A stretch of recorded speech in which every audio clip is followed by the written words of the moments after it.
This is a long-term review for the Specialized Globe Haul ST e-bike. We've had it for a little over 4 months and have put more than 400 miles on it in that time. Overall, I'd say it's about the perfect grocery getter, commute companion, and child carrier.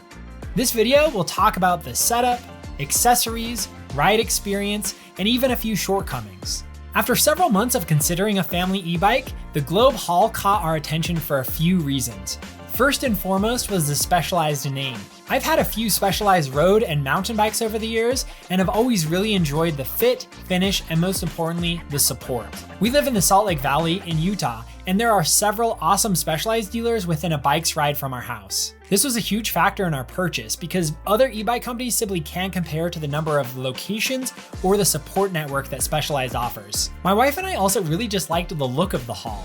It's still utilitarian like most e-bikes are, but it seems a little bit more refined. And it seems silly, but we also really liked that cream color.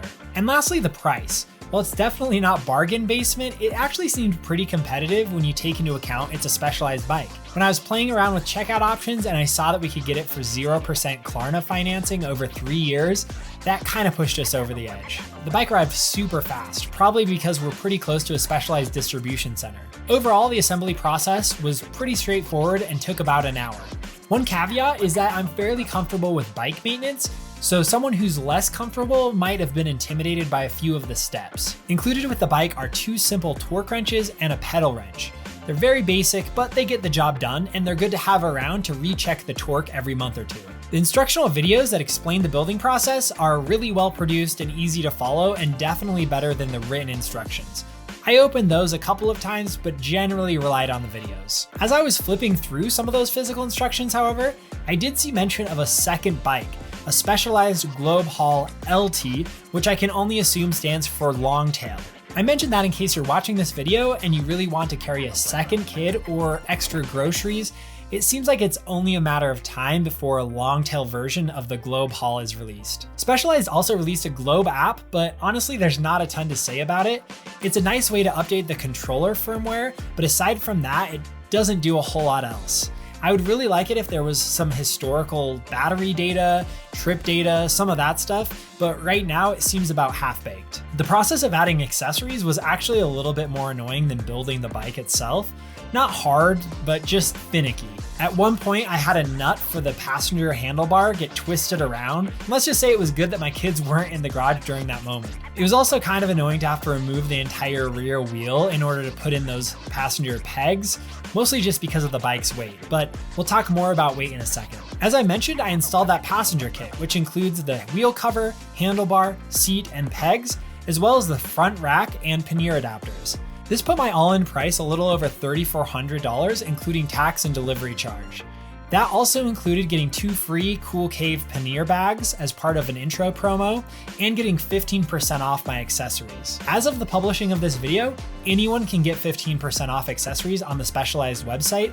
All you have to do is look for the pop-up and enter your email address, or your second email address, or your third email address. Anyway, I definitely encourage you to get that accessories discount as long as it's available. My wife and I have 3 kids, ages 8, 5, and 2, and they all absolutely love riding on the back. They literally will fight over who gets to go to the grocery store just because they want to get on the bike. The 2 older kids use that passenger kit, which they got used to after a week or 2.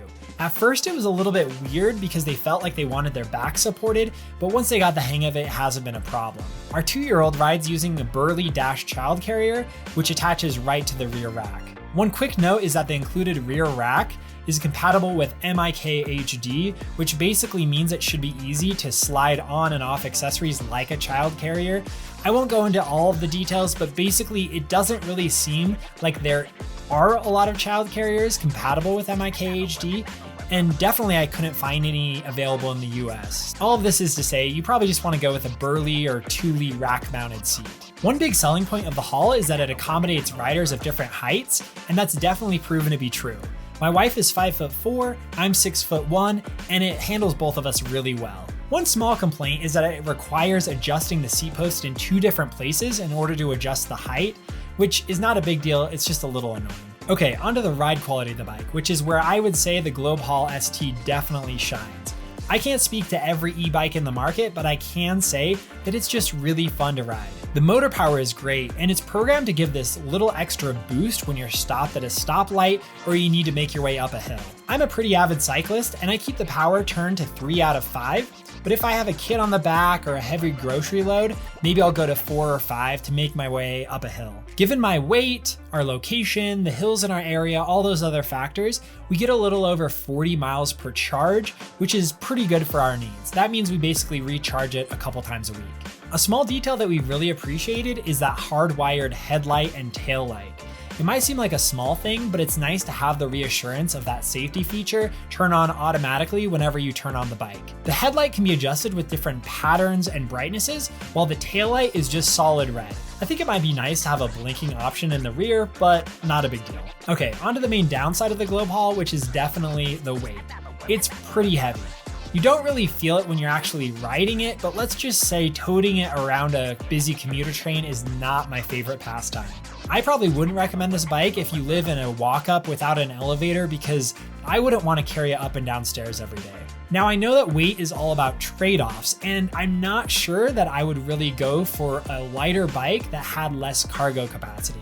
It's really nice to be able to go to the grocery store with my 8-year-old, throw a bunch of groceries in, and never even have to think about the capacity, which is upwards of 420 pounds. The weight also has me dreading maintenance a little bit, which has been very minimal, luckily. But flipping the bike over to do anything is just not my favorite.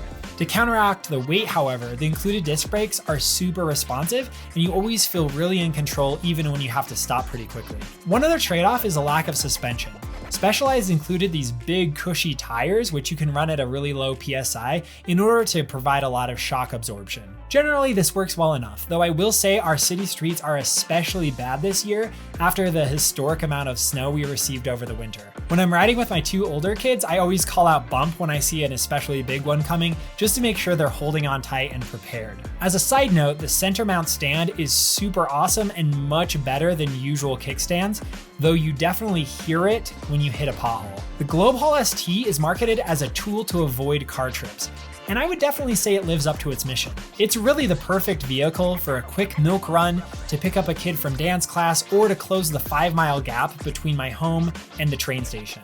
And fewer miles around town on our car means it's a little easier to justify the cost. Buying this bike was one of those leap of faith purchases where you're hoping something will fulfill a certain need that you have, and then it does. Our experience with the Globe Haul has definitely convinced me that e-bikes can be the future of transportation, if enough people adopt them. Plus, they're just way more fun, and that's gotta count for something, right?